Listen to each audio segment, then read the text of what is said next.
Bringing God the glory. Live for God Studio Productions.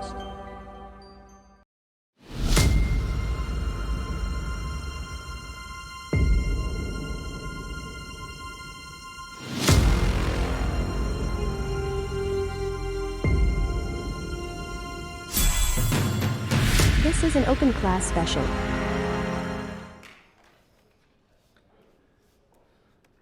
So I was having lunch the other day at Shelter KC. Sometimes people refer to it as a soup kitchen.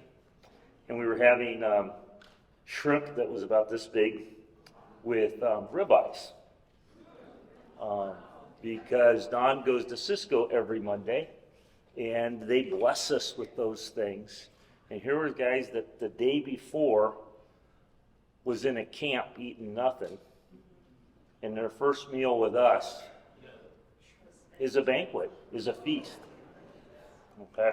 And so we really appreciate Don goes around and picks up that food and brings it to us and then takes it to other people and shares it. Let me just introduce myself real quick. My name is Eric, and I have my wife Robin with me. I have a confession to make. I am a Nazarene. But it's okay, because I sleep with a Baptist. Okay? And either she's rubbed off on me or I've rubbed off on her over the years. If you are not familiar with Shelter KC, we were known as the Kansas City Rescue Mission. We were founded in 1950. We are a Christ-centered rescue mission. We have an emergency shelter for men, and then we have a Christ-centered alcohol and drug recovery program for men, and we also have a Christ-centered alcohol and drug recovery program for women who've also experienced trauma or abuse in their life. And so those kind of the main things that we do. But I want to kind of like even give you a little bit more history, and especially because I kind of think it relates to the message your pastor shared. So how did rescue missions become in existence? And there's some different people kind of trace it back to some different places, but most people trace the root of rescue missions to Glasgow, Scotland. And the first mission was the Glasgow Gospel Mission. It's still there in Glasgow, Scotland. And how it got started, and I'm gonna try to speed through this. But there was a guy who was a bookkeeper who the Lord convicted on. There was a gap between the church, and he was seeing all these kids that were running the street. And so he started a Sunday school.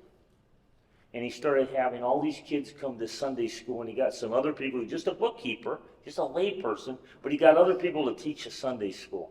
Well, one day a policeman came to him, and he grabbed him by the arm and said, "Come with me." And he took him to a hanging. Because that day, 3 teenagers were going to be hung for pickpocketing, and no pastor would come. And he shared the gospel with these 3 young men and said there has to be a church committed to kids like this. And he saw that there was this gap sometimes between the church and people that needed to hear the gospel. And he wanted to be that bridge. And so what he started was, his vision was more to have city missionaries that would be committed to like each block. So it wasn't maybe the mission that we kind of see today, but that commitment. And so this grew throughout Scotland, throughout England, to a point that he started sending city missionaries to New York City. And one of the areas was right there in Hell's Kitchen, Bowery. This was in the Civil War period. This was a rough area, a lot of immigrants. And one day, one of these city missionaries came and was going out at a guy named Jerry McCauley, who had been a draft dodger, he had been a convict, he had been a pimp, not a good guy, okay? And he sees this missionary and goes, "There is my mark," and he hits him up. Will you give me some money for food? And the missionary says, I have no money, I'm a missionary, but I'm hungry too, and let me sell my coat and we'll go eat together. And that missionary led Jerry McCauley to Christ. Jerry McCauley backslid many times. He was living with a prostitute. He became under conviction and he sent her to go be with some cheap church people, and she got saved. And over a period of time, they grew in Christ. But one day he had a dream. And the dream was that he was doing a Bible study with the former people that he had been in jail with, had been drinking with, and his wife was doing a meal to feed them. And he said, this is crazy. And she said, I'm going to start making a soup because I had the same exact dream. Okay? And so from there, the first rescue mission in America, it's still there, was established. Well, it started to grow, and they started to house people, and they're having a gospel service every night, and people are getting saved, and the lives are being changed. And there's this rich couple that had made money through drugs, legal drugs, and they wanted to come to see what was going on, and they wanted to give a big donation. And they showed up to meet with Jerry McCauley, and he said he couldn't meet with them. He said, I can meet with you after the service, but I have to preach. And he said, you don't understand. We're going to give you a gift that could change your life. And he says, you don't understand. I need to go preach about a gift that will change these guys' lives. He says, you sit down right here. So this rich couple is dressed up, jewels everywhere. And they sat in the front aisle. They were Presbyterians, by the way. They weren't used to this. But they knew God, they loved God, but they didn't know Him, is what she described, the Everharts. And this couple accepted Christ in that service. And they dedicated their lives that there should be a mission in every city in the U.S. after they accepted Christ. So what they would do is they were actually this first stop. There's now an association. It's called City Gate Network. It used to be called the Association of Gospel Rescue Missions. It used to be headquartered right here in North Kansas City. But like everything else, they moved it to Colorado Springs because that's what you do that way. But her and her husband would take and rent a train, and they'd go to Winona Lake.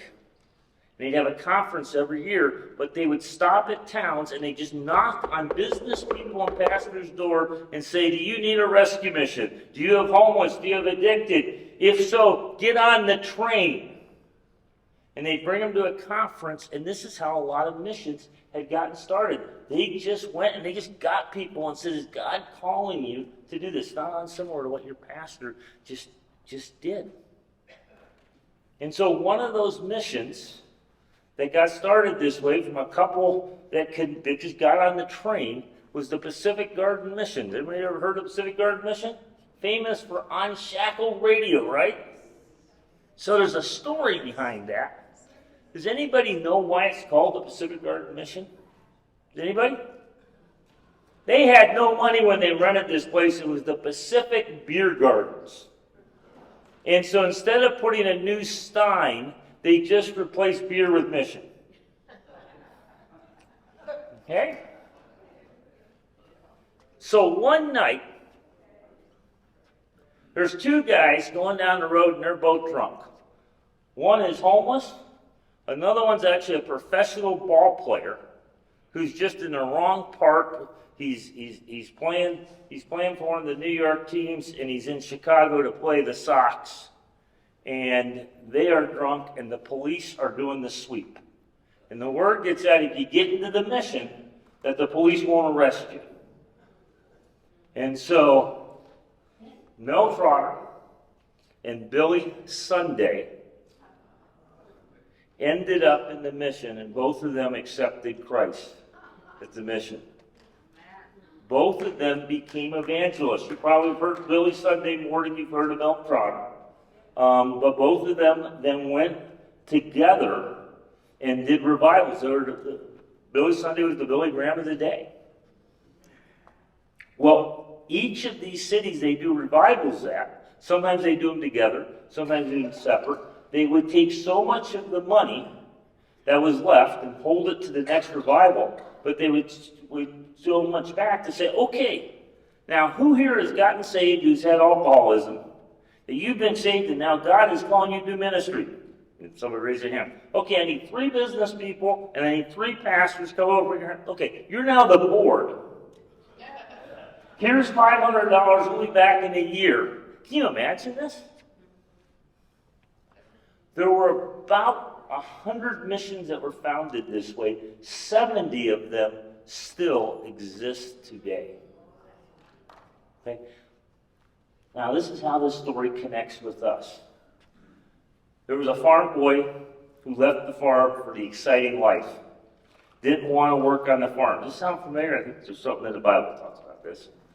And he runs off, and ends up getting connected with things he shouldn't get connected with. Loose women, alcohol, crazinesses in the 1920s. He then ends up, after years of addiction, in and out of jobs, ends up in the Los Angeles Rescue Mission.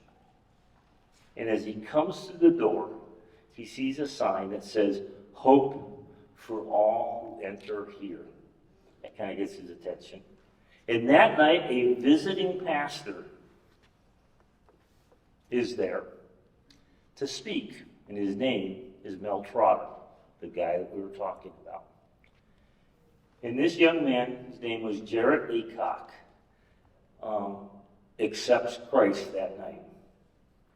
And after being discipled and grow, actually becomes an evangelist as well.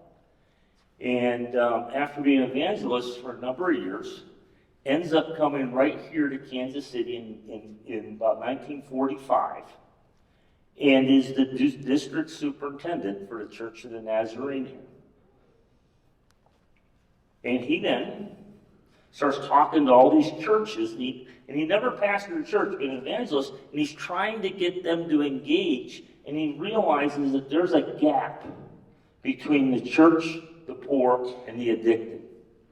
And so Kansas City Rescue Mission, his vision was that was the purpose, to be the bridge between the church and the folks. So in the beginning, every night a different church ran the mission. We were down at the River Market, and a different church just took a turn.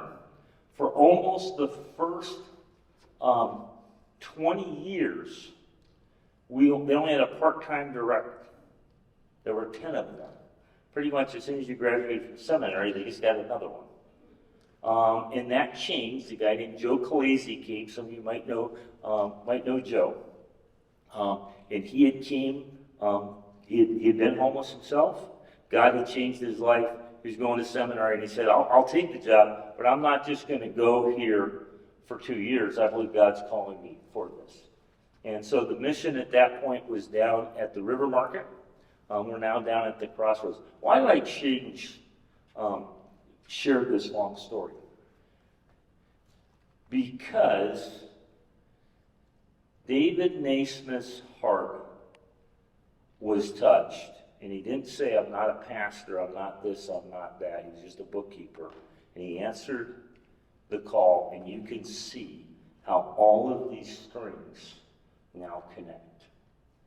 That's still happening right here. And so one of the things at Shelter KC is we are dedicated that food and shelter and clothing are important, but our number one mission is life transformation that can happen through Christ. That's a part of our DNA. A part of our DNA is being the bridge to the church. Now, I want to tell you something. I've been doing this for now 35, I don't know if that's one wife, I think 35 years. Oh, goodness. Okay. And so I started in college. I grew up in this work. My parents were in this work. And one of the things back then is the homeless population all looked the same. It was all 55-year-old alcoholics. I worked at the Union Gospel Mission in Seattle. In college, we slept 600 people. Everybody was the same. Now, the diversity of why people are homeless and they're complex. For every 55-year-old alcoholic, we have a 17-year-old staying at the mission. And so things have evolved and changed, but that centerpiece of that need for people to know Jesus. And this is one of the challenges that we have in the world today. Because I have it all the time where people want to make us something different. The city and the press, and they want to make us a housing agency. Now, I'll explain, we do housing, but that's not what we're at. That's not what we are. We don't want to just help people get out of homelessness. We want to help them have a home in eternity. And that really confuses people. But one of the paradigm shifts when I first started is that we would say that we were a bridge to the church. That's still true. But it was a one-way. A guy would come into the mission, he would accept Christ, and then we would plug him into a church. Just today, one of the guys that's in our recovery program is going to your church. Don invited him to your Sunday school class, and he probably said he already had one, and so he wasn't going to come to this one. Isn't that kind of neat? Okay. And so that still happens, but here's where the change is happening. As the homeless population is now living in the suburbs, there are people that we never get to know. I used to know every homeless person in every community I ever served. Now, often, the church is the bridge to Shelter KC, to City Union. There are folks that often stay out in these areas and maybe never even get to the mission. Now, there's good news, bad news on that. Here's my challenge with that a bit, is the church can have a heart for folks, but that doesn't mean you're equipped to work with the people that we're working with sometimes. Yes. And that's where, I'll deal with parents that have somebody in addiction in their life. And I just say, look, at some point you got to hand that off to somebody else, because as a parent, your heart isn't going to allow some of the accountability that needs to happen. Because sometimes people need a little we call it, it's a real scientific term, under the bridge therapy.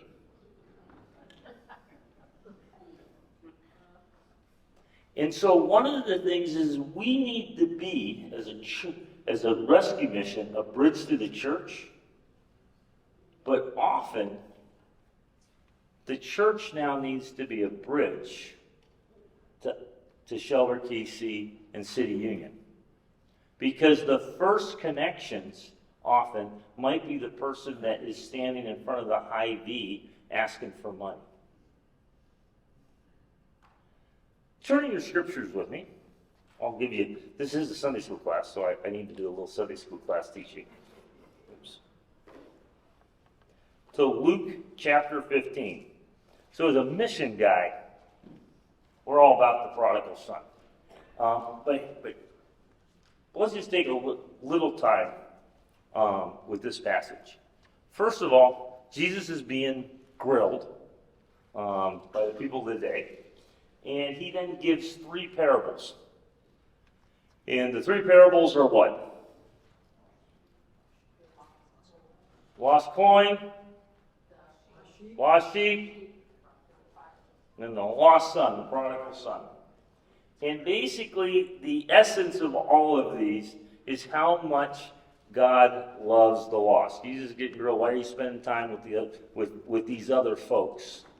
And 3 different parables that get longer each time talk about the Father's commitment, God's commitment to reaching out to the lost. And so, kind of thinking, you got 3 parables that make this point. It's got to be really important, right? And so, one of the things for me in rescue mission work is that this relates to what our relationship is with the Father. okay, and the people we're sharing love with. But it also can be a model of ministry. And I want you to take and look at this parable a little bit as a way that we can look at how to serve folks, okay, and that maybe have some understanding of where the loss is at, okay. And so I'll let you read along the scripture. I'm just going to kind of do a paraphrase a bit. So the first part of this story is the son goes basically to the dad, and he wants his inheritance. He wants the money now. There's some real significance of this in today's society, because this was really a sign of disrespect. This wasn't, I want to carry on the business and the responsibility of our family. I don't want to carry on and take care of the employees. I want this now without really earning it. The reason why I bring that up is that often this is one of the barriers that we have with working with people. They're disrespectful. I have staff that complain somebody's disrespectful. We need to deal with that. But we never should be surprised. People who have anger to the world, hurting the world, trying to do things their own way, living a sin life, why am I surprised that they're disrespectful? No surprise there. I don't need to work with you on those issues, but I'm not surprised by it.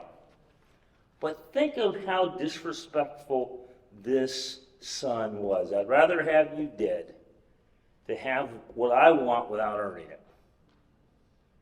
Pretty disrespectful, especially in the culture. So he goes off to a distant land, and what happens? Well, a couple things happens.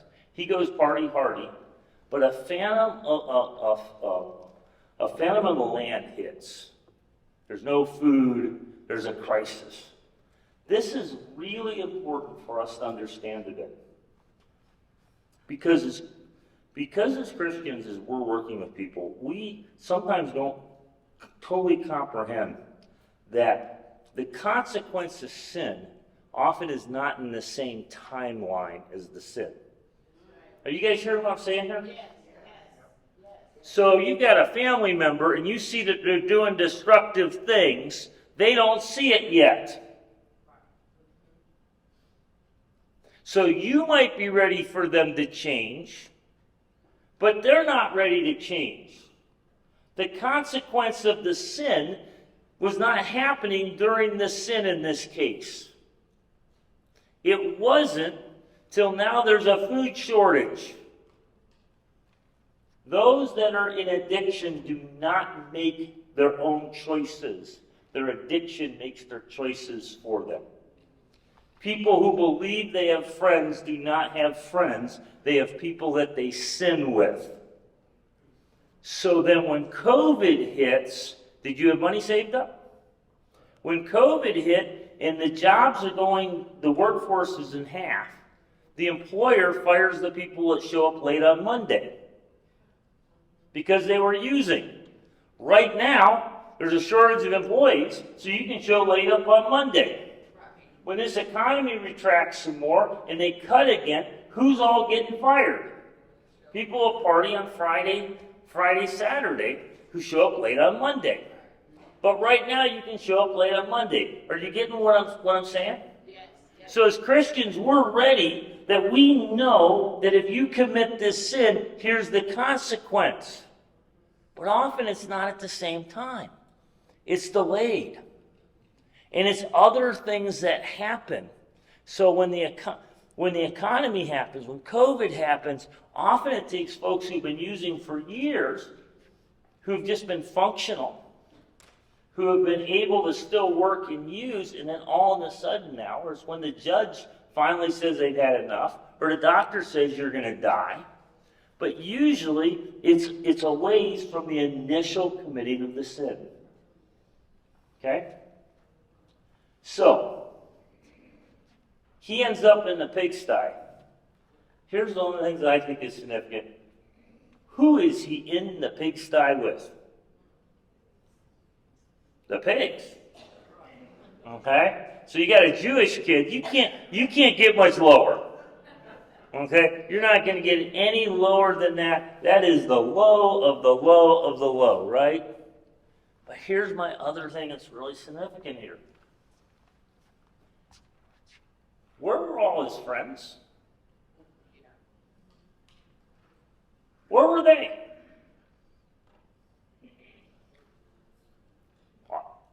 I don't see anything in scriptures they were there with him. My guess is now every man for himself. The reason why I'm making this point is this is one of the things that's really significant with us when we're working with people, is that they have not had healthy relationships. What they believed were friendships were people that they did sin with. And so when it hits the fan, it's now every man to themselves. And so here's the challenge is now they're integrating into a church and they're trying to have friendships. They don't know what a friendship is. Okay? It's all been transactional.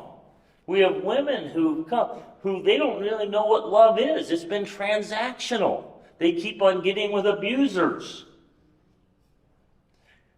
One of the things that I teach a class on dating, I had two, I still have two daughters. That's probably the one thing that makes me qualified on this dating class.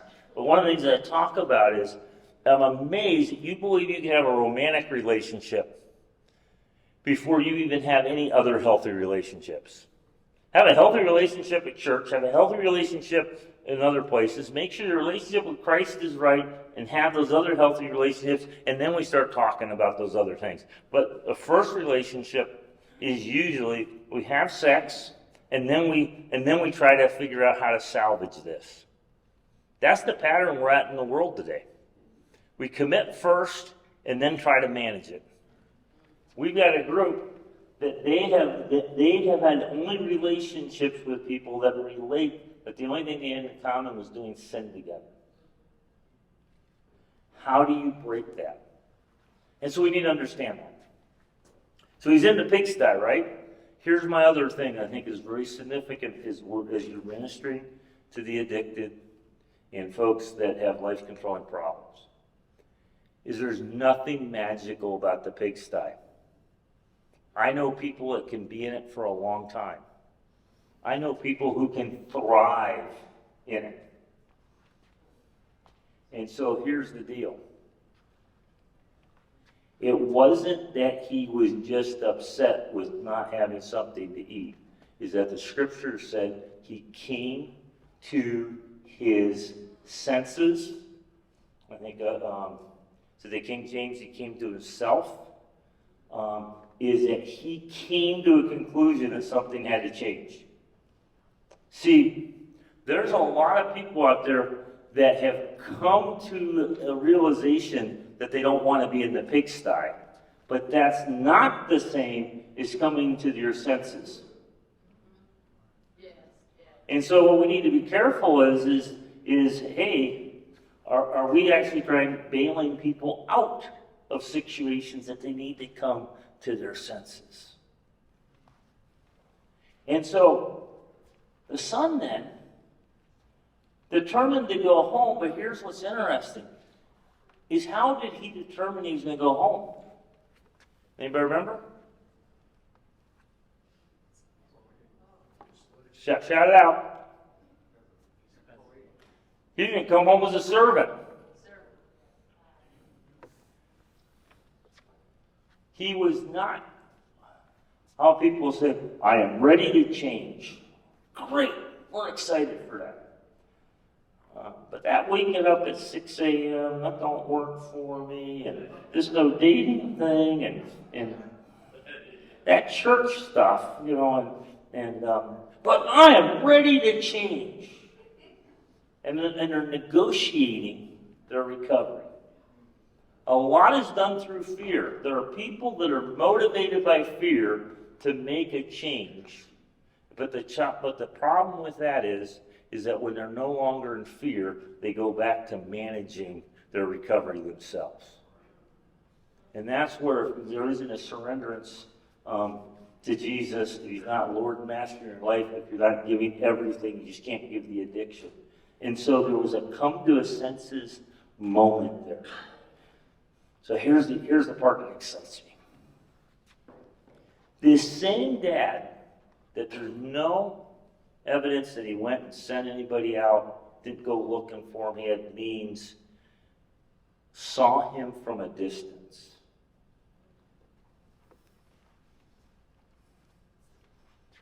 Saw him from a distance. It means to me he was looking for him. And when they connect, immediately the son does this confession, I've sinned against heaven, against you. And he's ready to be the servant, but instead the dad is hugging him, loving him, ordering for the killing of the fatted calf. Put a ring on his finger. Because the son that was dead is now alive again, is home.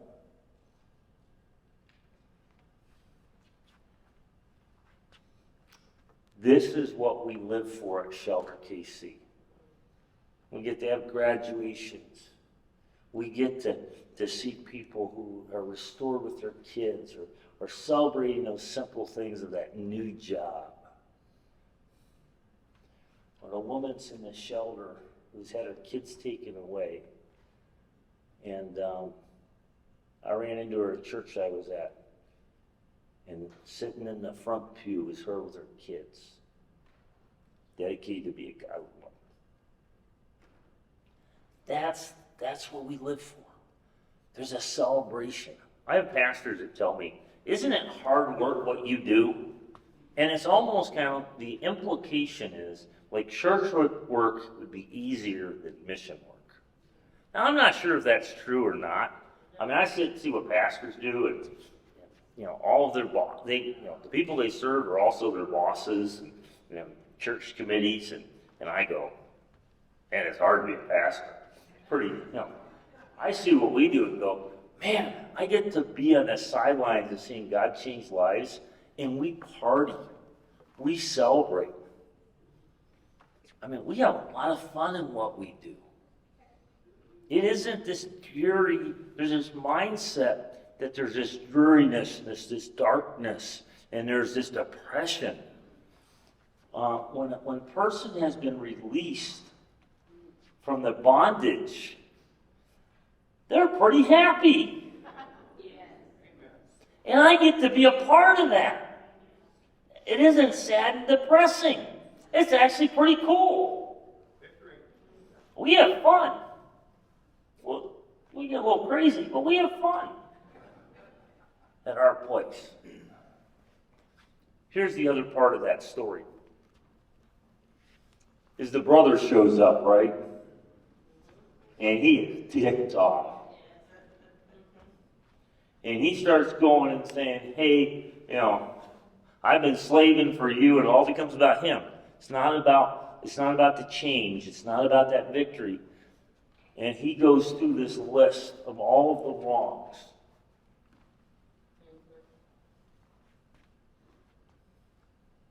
And the father pleads and begs him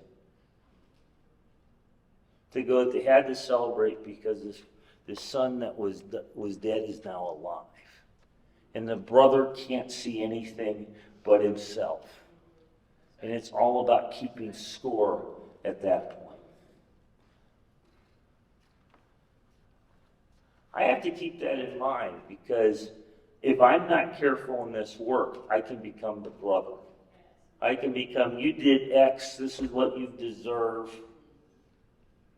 I can become, and I see it happen in the secular world, we give you units of service, you didn't use them well, so therefore you're done. And it becomes more about being a scorekeeper. We gave you this, and you did with X, and then you can wait another year, and we'll give you another units of service. Man, that's kind of depressing. So why do I share this? I share this because we work in an environment that there needs to be a balance between law and grace. Okay? And the scriptures are full of that balance. We see the wonderful grace, but we see the consequence of sin. There is a balance there. And so, if I totally am about grace, what point do I enable bad behavior? If I'm totally about the law, then can I see when somebody has come to their self, or am I only then become the brother and put their past back with them? That's the tension. That's the balance. Government can't do that. Government can only give you units of service. At Shelter KC, we give you 14 days as an initial gift. We ask you to come to the gospel service. We ask you to meet with a life coach, and we just give that as a gift.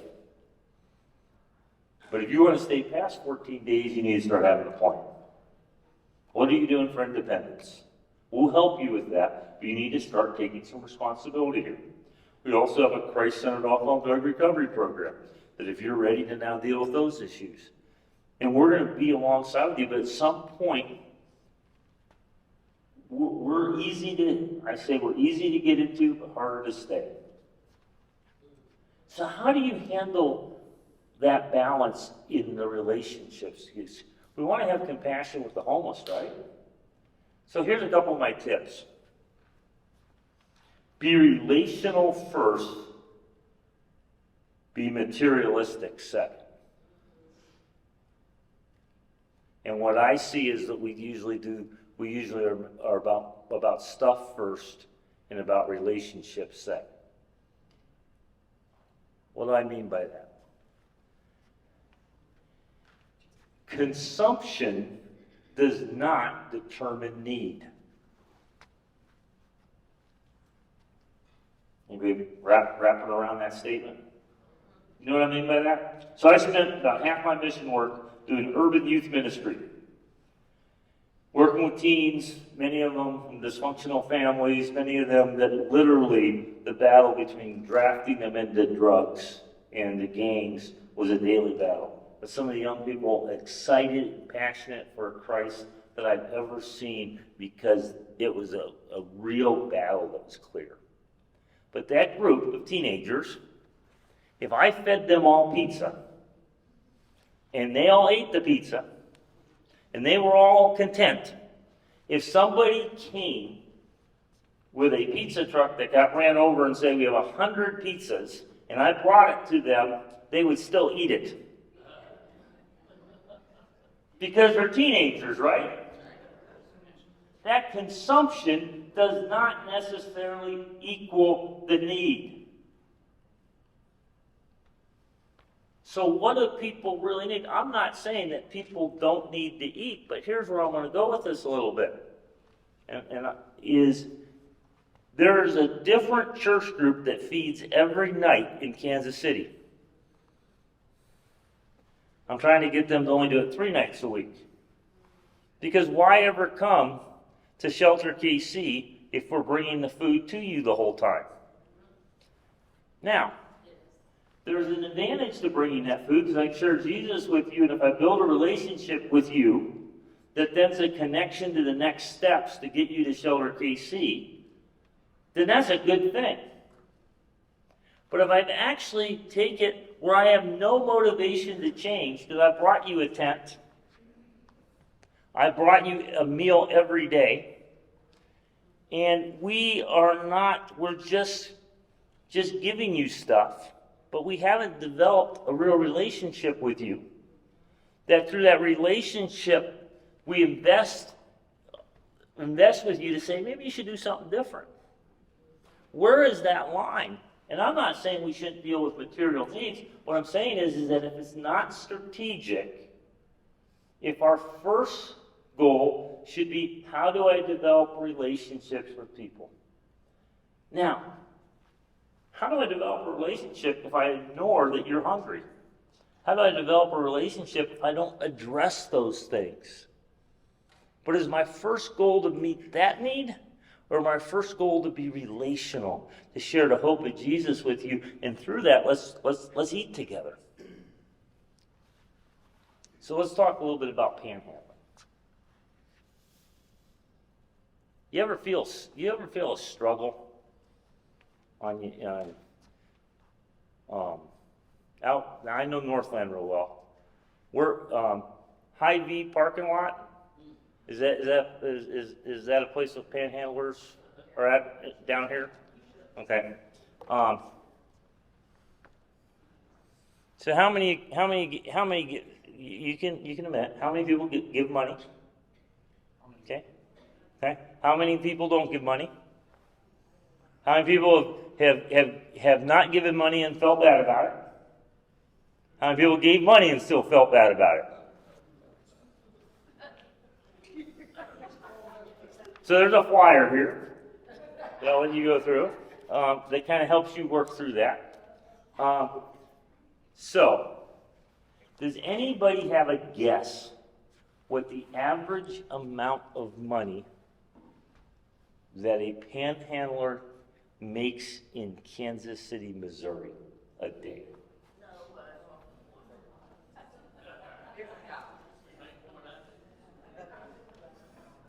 It runs about $250 a day.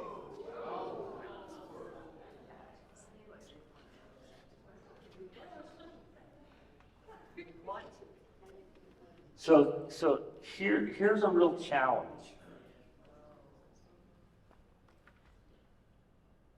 Is that the person who's panhandling can become our perception of homelessness. Okay? Now I want you to realize something. There are more women with children in an emergency shelter in Kansas City than there is single men. But that's not the perception of homelessness, right? Because that person that's flying the sign, you see, right? When you look at the unsheltered homeless population, the folks that are more chronic, the folks you're seeing out in camps, 70% are going to have a mental health issue or a substance abuse issue. 50% will have chronic health issues. And a group, almost half, will have all three of those issues. Why is that important to understand?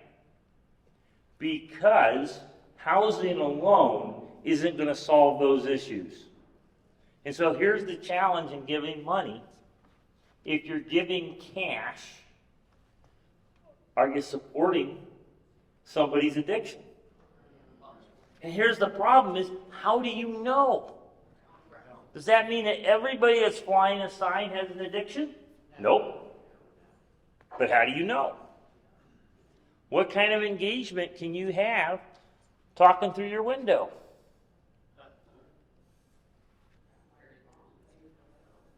So, do you then go, I don't know if I helped or not?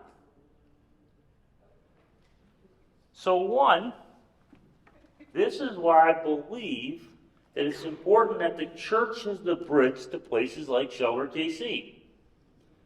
That you do engage, that you do be concerned about people's material. But is it in a relational way that then connects to say, hey, when you're ready to change, when you come to your senses, when you have that moment, here's the place to go. Here's that bridge. So let me give you a couple more practical things and then I'm going to just open it to questions a little bit. This is what I do. Now my situation is unique. I always identify who I am first. Because I know that what usually is going to start is they're going to tell me why they can't come to the shelter. And the internet's a wonderful thing because they know things about it. I was working mission in Seattle, and I had a guy hit me up for some money, and I knew we were feeding lunch like a block away at that moment. And I said, why don't you just go down to the mission, they'll feed you. And he said, no, I can't go there. I said, why not? And he says, they hate white people. I said, they hate white people. Yep. There's a guy down there that runs the guest ministries, and a big black guy, and his name's Eric Berger, and he hates white people.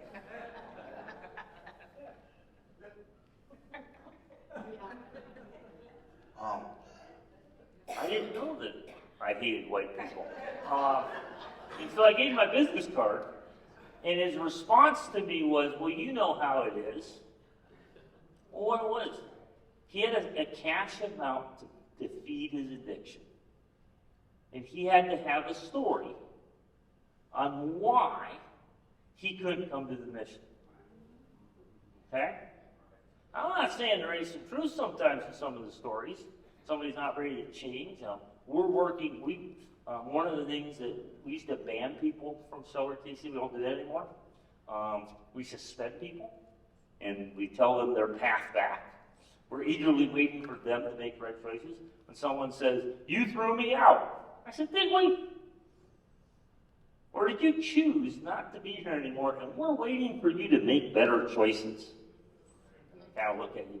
And of course, it changes the whole dynamic, changes everything. Because I've now made it where it's now about them and their choices and not allow them to hold me accountable. A guy says, you did this to me. I said, do I have a point? Do I own a bar on the side that I don't know about? Do you and I go drinking together I don't know about? I'm pretty sure that wasn't me with you.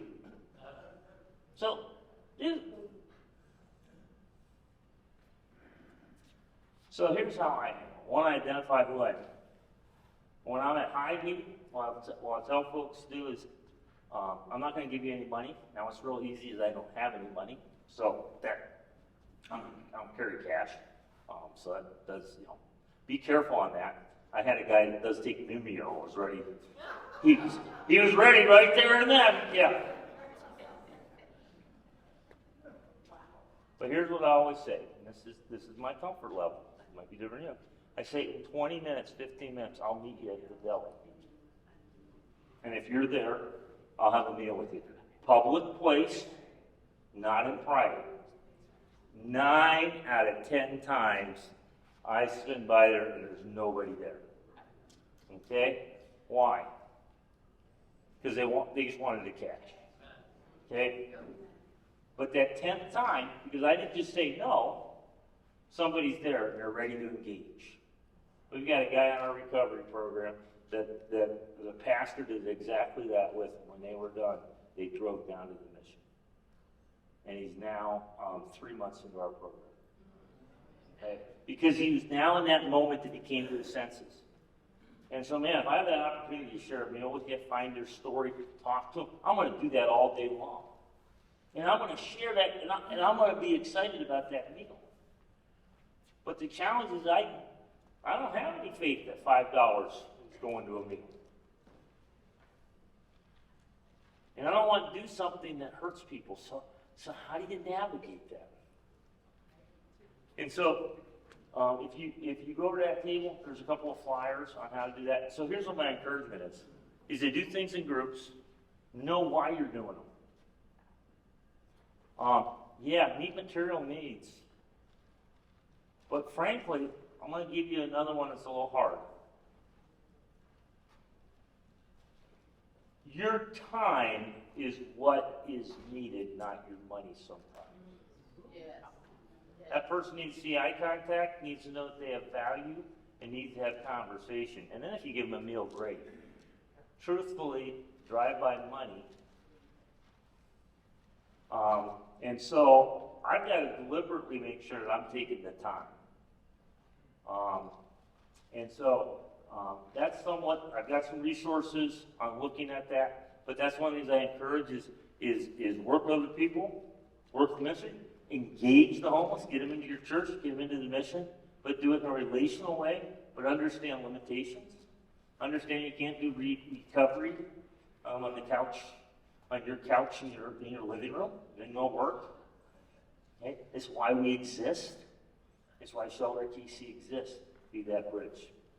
My last part of this is, let me also just share that the homeless population is very diverse, but it really fits into 2 groups.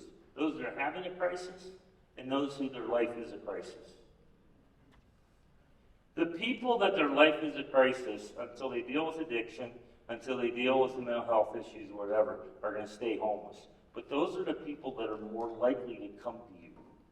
That doesn't mean you shouldn't share compassion with them, but understand that, and that's the folks you don't give money to. The majority of the homeless are having a temporary crisis. Single mom lost a job, working 2 jobs. These are the folks that tend not to come to people. These are the folks that might actually be working with. These are the folks that are embarrassed about this circumstances. And so one of the challenges, because we have people that are bold, they become the whole face for the homeless. Just understand that's a diverse group. And we need to minister to people individually. And we need to understand that difference between somebody that's having a crisis. Hey, if we help you with this basic need, you're going to be out of homelessness.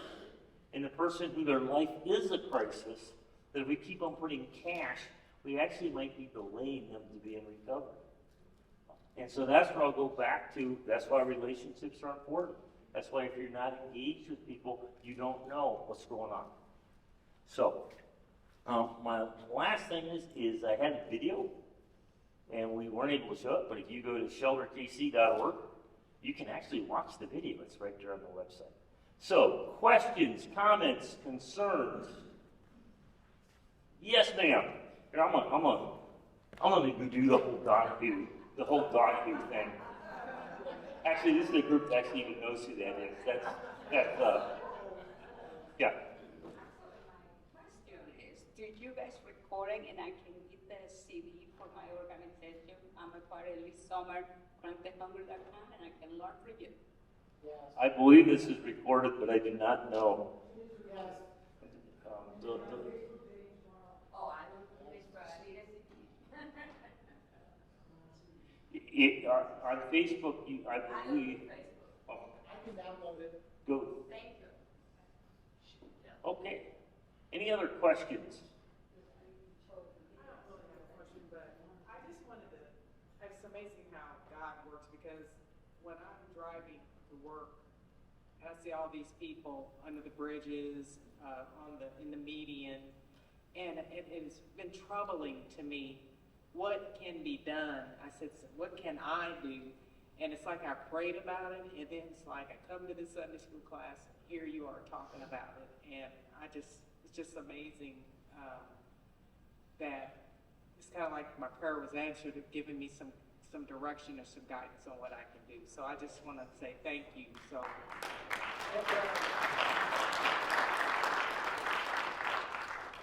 One of the other things I'll put a little commercial is, if you want to know how to work with the population, come volunteer at Shelter KC. Because you're connecting with people there, and then you have a great, that's a great training, that's a great training place. But also then, as you're talking to people, it's now about, when Don talks about Shelter KC, he talks about it in the first person. He says, come join us at Shelter KC. That's different than, so that's one of the things I just challenge you on, if you have a passion for that. Where's your location? So our men's shelter is in the Crossroads at 15th and Cherry. And then we have a women's shelter at 11th and Prospect. So, yes, beautiful.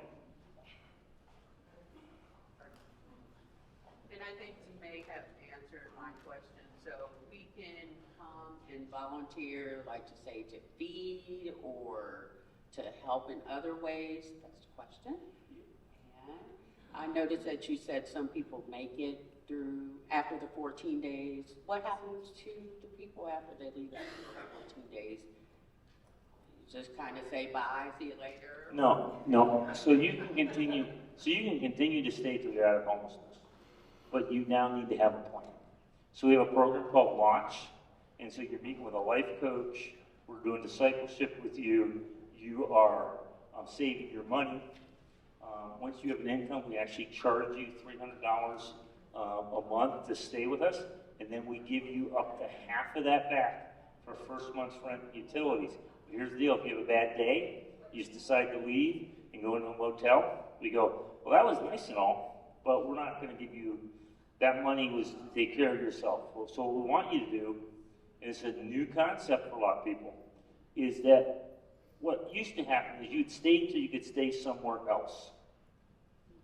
We want you to stay until you're stable, you've got a church family, you're connected in a recovery group, you're reconnected with your family, and you are in stable housing. And so sometimes we would even kind of go, well, now you have a job, move out. Well, no. It usually takes about 3 months for you to get enough money to get into a good place. And one of the things is you can get a bad place costs just as much as a good place. It's just they don't expect as much money up front. And so we try to break that. And then folks that need to be in a Christ-centered recovery program, that's actually a 9-month program, and they can do a whole another year transitional. Okay. Yeah, so volunteering looks a lot of different ways. So one, we have what we call high-impact volunteers. So a high-impact volunteer, you need to be a Christian. We're going to ask you your testimony. You need to be connected with a church.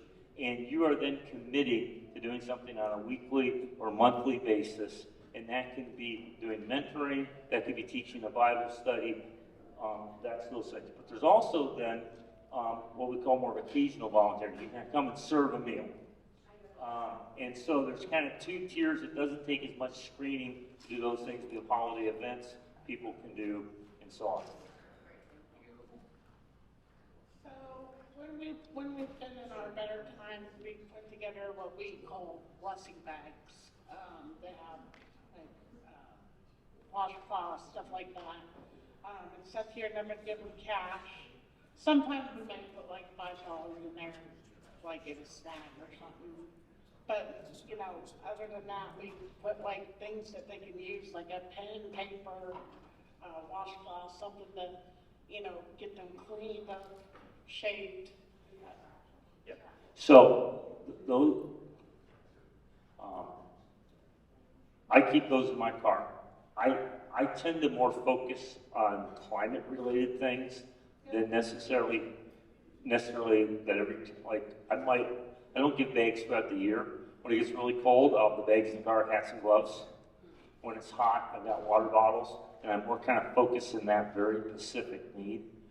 The other thing I do keep in my wallet, in case I'm not in that position to go to the deli and sit with people, is I've got fast food gift cards, and I will give those out, but I will not ever give cash out. And I'm going to tell you why.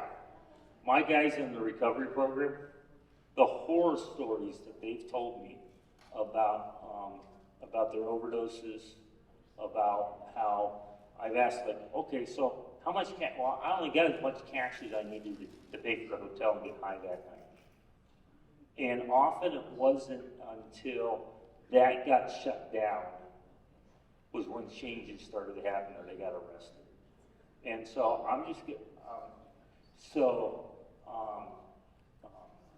and you'll know real quick, because when you talk to somebody, they'll say, it's the same thing, I'll work for food, and then you tell them about a job, and they tell you all the reasons why that's not going to work.